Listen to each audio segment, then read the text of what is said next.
Y el otro punto, para poder completar la ecuación perfecta de la nutrición de los cultivos, es saber cuándo se da la demanda de nutrientes por parte del cultivo y nosotros poder suplir esas cantidades que llaman tasa, cuántos kilogramos por hectárea por día van a consumir, y si nosotros tenemos un equipo de fertirriego, tranquilamente podríamos abastecer esa demanda en función de los aumentos y satisfacer para maximificar ese rendimiento.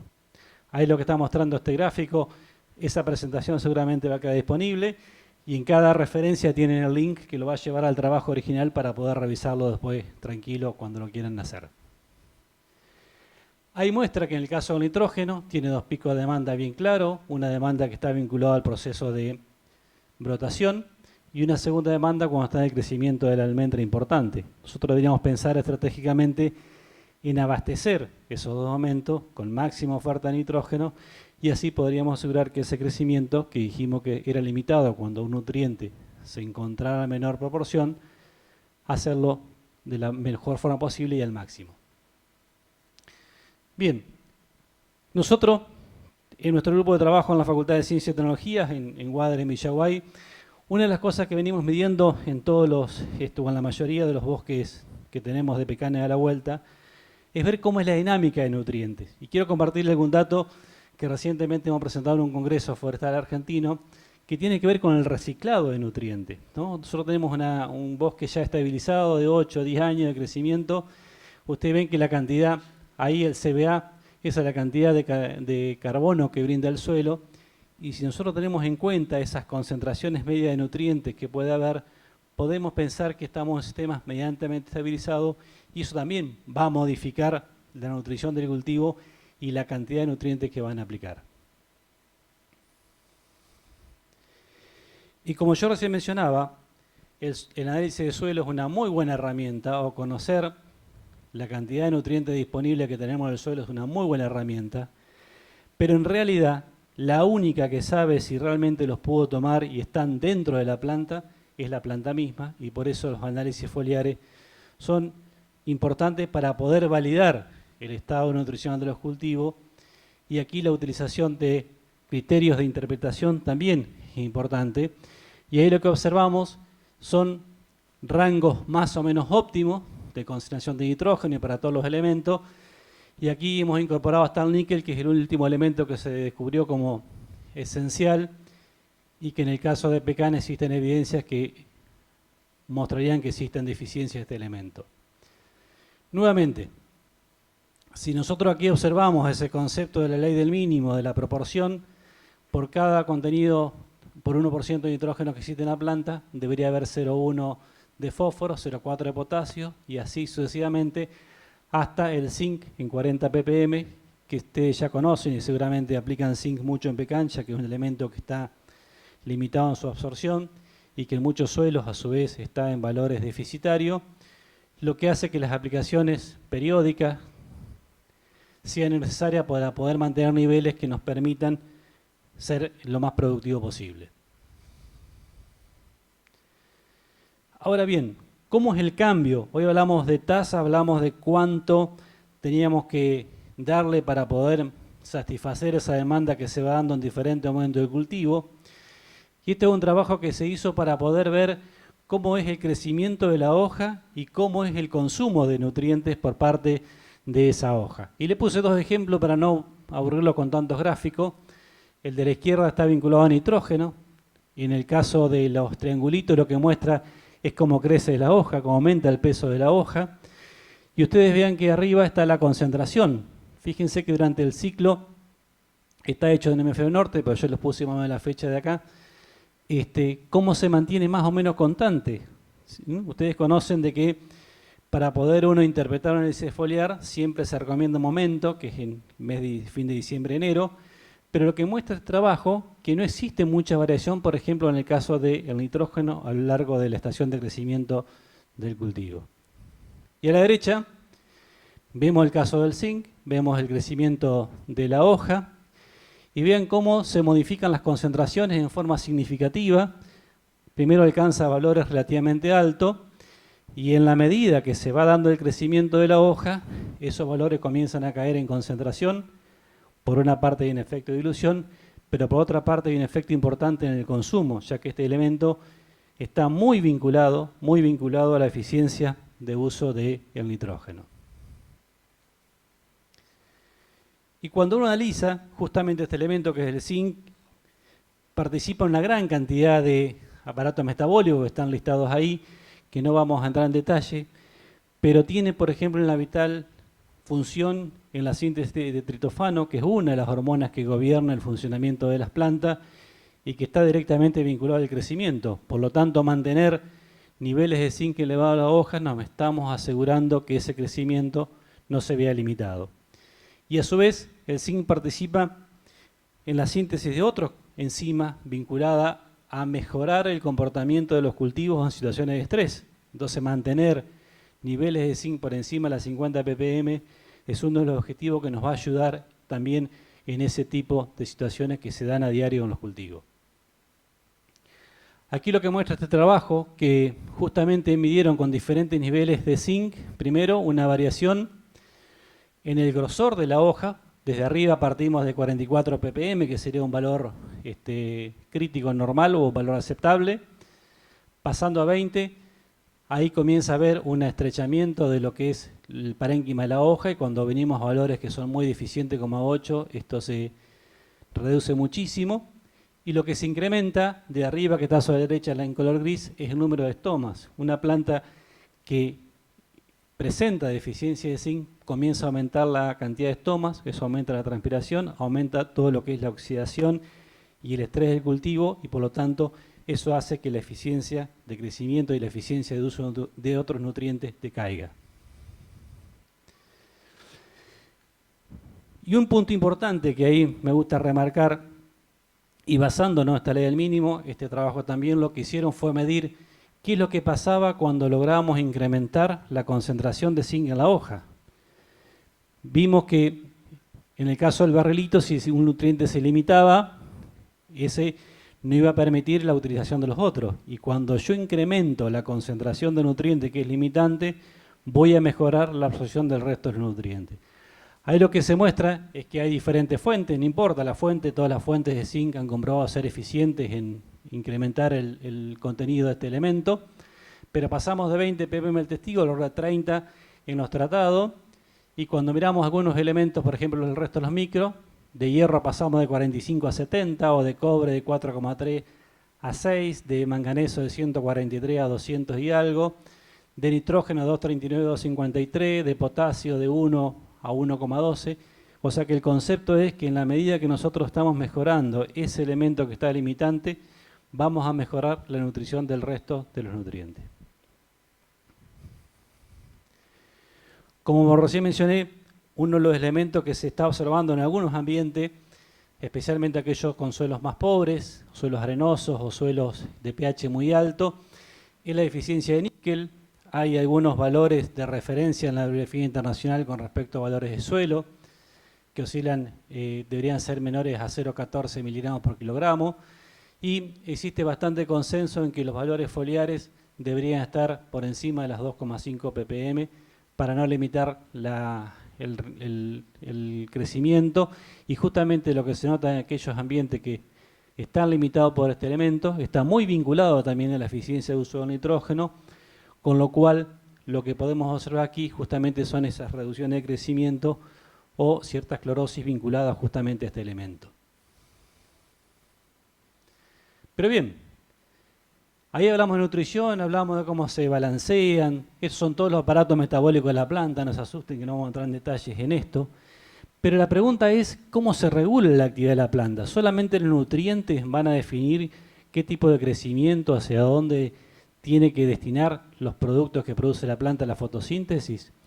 Y es aquí que existen múltiples señales en las plantas que llegan primero de las raíces. Las primeras que captan el estrés, y fundamentalmente el estrés hídrico, son los pelos radiculares. Eso transmite señales a la hoja. La hoja también es otro sensor importante que tiene que ver con detectar las demandas del ambiente y si éstas pueden ser satisfechas por parte del suelo. Y estas señales se transforman en hormonas, en fitohormonas, que de alguna manera van a regular la actividad de los cultivos, y que estos efectos se magnifican cuando estamos en condiciones de estrés. Y tal vez no piensen que el estrés son una semana, 10 días, pueden ser 2 o 3 horas en el día, puede ser el horario que va entre las 11 de la mañana y las 3 de la tarde con un estrés térmico o un estrés por radiación. Y obviamente el estrés más importante que reduce el crecimiento de los cultivos es justamente el estrés térmico. Cuando uno tiene un estrés, lo primero que se modifica es la nutrición de los cultivos.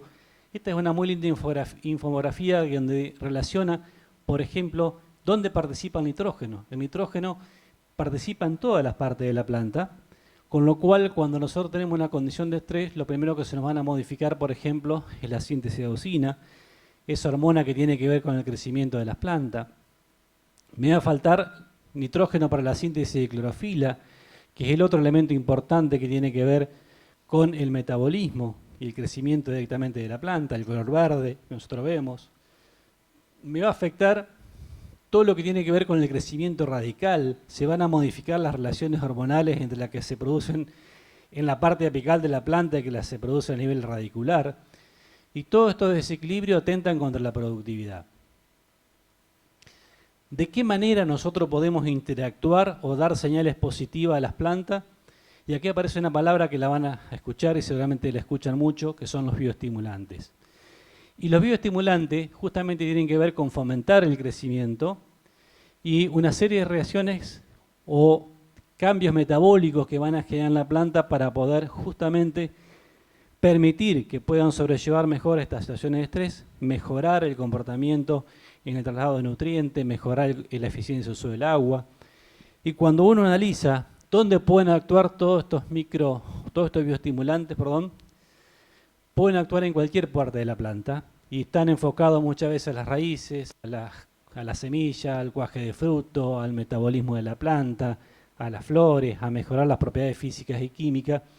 Y lo que sí existe bastante consenso, y ahora les voy a mostrar algunos trabajos que nosotros estamos realizando, donde estamos midiendo justamente estas interacciones que pueden ser positivas y que tienen que ver con que los bioestimulantes mezclados con nutrientes generan interacciones sinérgicas que nos permiten mejorar y lograr beneficios que si usamos solamente, por ejemplo, el nutriente. ¿Qué compuestos o qué elementos pueden ser utilizados como bioestimulantes? Y la lista es muy larga, ¿no? Ahí vemos de ácidos húmicos, fúlvicos, aminoácidos, mezcla de péptidos, algunos aminoácidos específicos, extractos de algas, de plantas, hormonas de crecimiento, esteroles, con la idea de favorecer el metabolismo y sobrellevar situaciones que muchas veces son estresantes para los cultivos, como puede ser, por ejemplo, una deriva o un herbicida no selectivo para el cultivo que estamos hablando.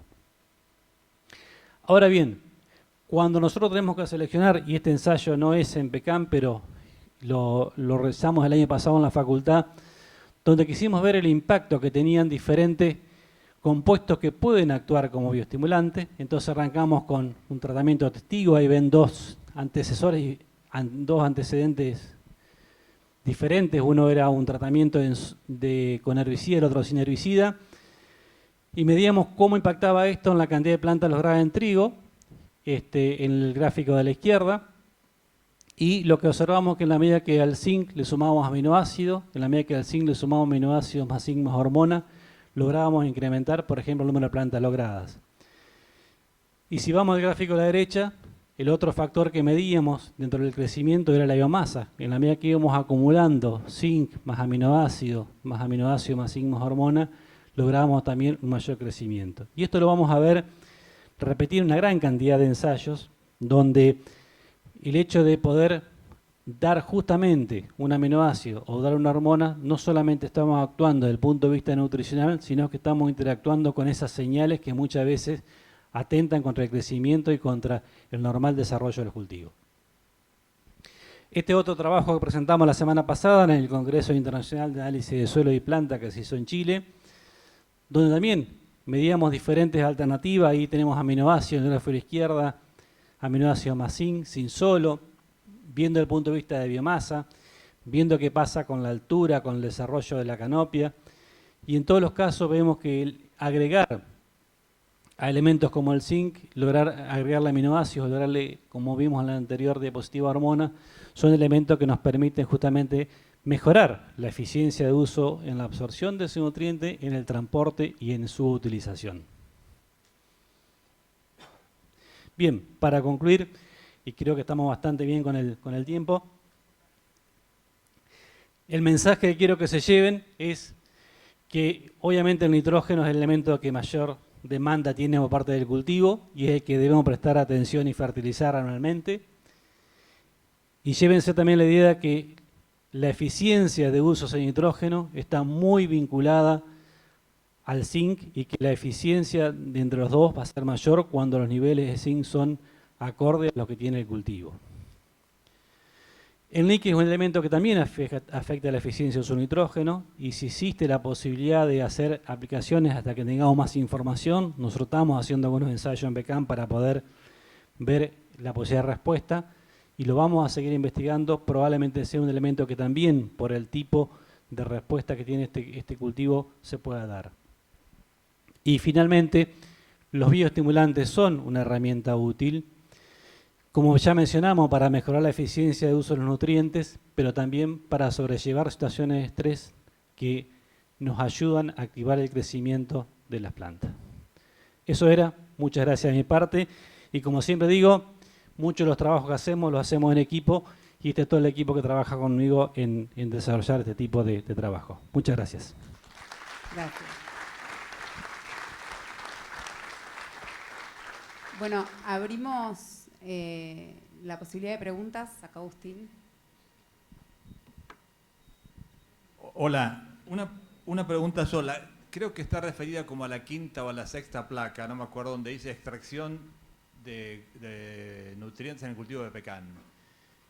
¿Eso es extracción absoluta de todo lo que se lleva a la planta y que se destina a frutos, hojas, crecimiento de la planta?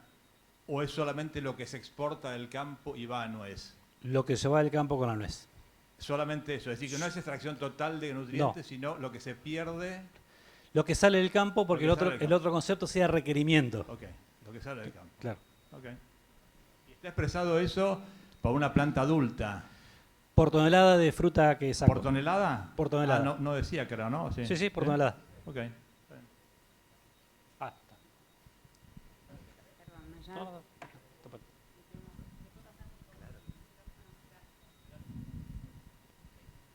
Una de las diapositivas hablaba de reciclado de nutrientes y veía ahí unas palabras que decía mantillo, hojarasca, pero no mencionaste nada al respecto. No, porque la idea era mostrar que se produce una gran cantidad de carbono y es parte de los trabajos que venimos publicando, es que el pecan, como otros bosques, genera una gran cantidad de carbono y lo que pusimos a mirar ahora es ver cuánto de ese residuo que queda, cuánto vuelve de nutrientes al suelo. Porque nos pasó que medimos el carbono, ¿no? Porque todos estamos pensando en que si un cultivo que fija carbono en el suelo, podemos pensar en bono de carbono, podemos ver cuál es la dinámica del carbono. Y nos dimos cuenta que en todos los años que seguimos el carbono en el suelo nos incrementa. Y cuando medimos cuánto tiempo dura la hojarasca, ¿no? Que ahí hay una tasa hacia TMR al final, vimos que entre menos de un año a un año y medio, toda la hojarasca desaparece en los sistemas que evaluamos. Pero nos queda la duda de ver cuánto es la cantidad de nutrientes que realmente aporta ese sistema.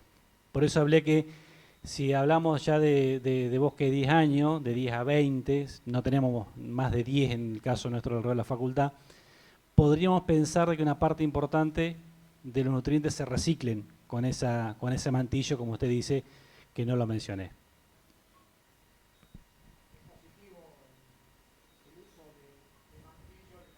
Es positivo, sí, totalmente positivo. No aumenta el carbono, no vimos que aumente el carbono orgánico del suelo. No lo vimos incremento del contenido de materia orgánica, que es lo que mide el análisis de suelo, pero sí vimos que los aportes de mantillo y hojarasca son importantes año a año. Sí, sí. En las zonas áridas, ventosas, la aplicación de zinc es un dolor de cabeza porque operativamente es muy difícil. Pregunta, ¿hay algo que se esté desarrollando para intentar distanciar las aplicaciones foliares de zinc? Bueno, lo que nosotros hemos visto, no en pecan todavía, pero en otros cultivos que hemos trabajado en zinc, si queremos mantener niveles en zinc en hoja significativo importante, las aplicaciones repetidas son necesarias. no existe un zinc larga duración que podríamos aplicarlo una vez y que dure durante todo el ciclo de cultivo en la hoja. El efecto se diluye.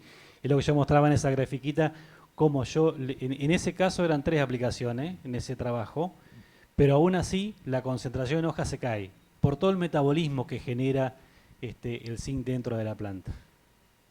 Y si no, se podría complementar, como siempre digo, aplicaciones al suelo, que son mucho menos eficientes.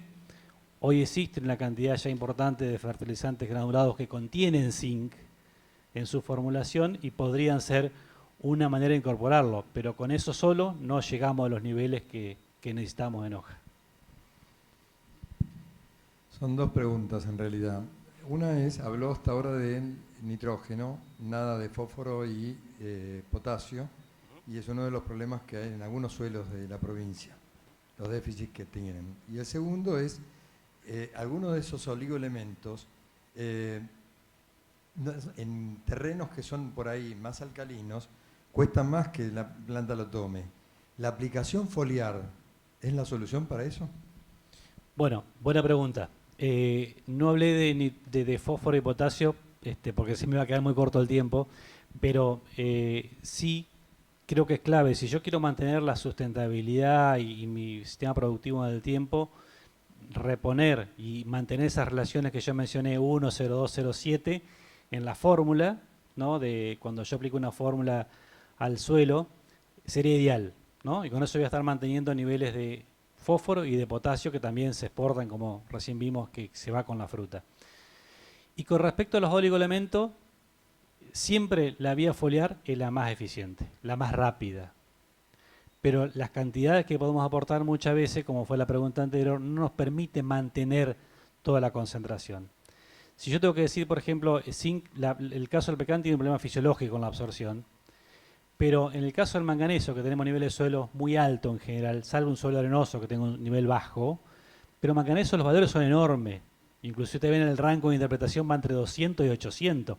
Y no es que la planta necesite 800 ppm de manganeso, sino que como cuando se hace la generación de los rangos de suficiencia, se utiliza la metodología que una curva que yo mido el crecimiento y cuando se estabiliza, pero si el rango que se estabiliza es muy amplio, el rango queda enorme.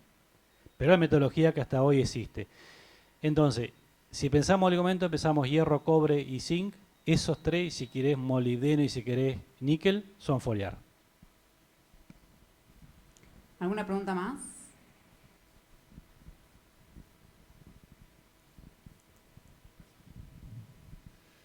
Gracias, Edgardo, por tu presentación.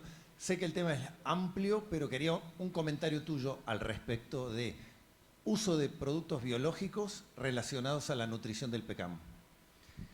Bueno, yo ahí en la lista que mostré bioestimulantes, que son considerados bioestimulantes, están justamente, creo que estaban último o anteúltimo, están los microorganismos, estamos evaluando también la cantidad importante de microorganismos, viendo efectos muy interesantes, y piensen que estos mismos microorganismos que pueden generar solubilidad de algún nutriente en el suelo, otros pueden generar un aumento de la tasa de degradación de ese mantillo o de esa hojarasca que recién hablábamos. Otros pueden liberar compuestos de crecimiento y que actúan como bioestimulante a nivel de la rizósfera. Otros pueden promover la formación de fitosideróforos que se llaman para poder mejorar la absorción de zinc. O sea que desde el punto de vista de manejo, y yo siempre digo que hay un libro que yo lo estudié en la facultad en 1994 por ahí, que hablaba que la fertilidad es química, física y biológica. Y nosotros por ahí nos acostumbramos siempre a ver la fertilidad química, muy poco la física y casi nada la biológica. Y creo que ahora estamos en tiempo de comenzar a mirar la biológica y ver justamente ese reciclado de nutrientes y cómo estos compuestos anexos que liberan nos van a mejorar el comportamiento de los cultivos. Y la rizósfera básicamente. Bueno, muchísimas gracias. Tenemos que cortar con las preguntas porque tenemos la próxima charla. Muchísimas gracias, Eduardo. Muchas gracias. Excelente presentación.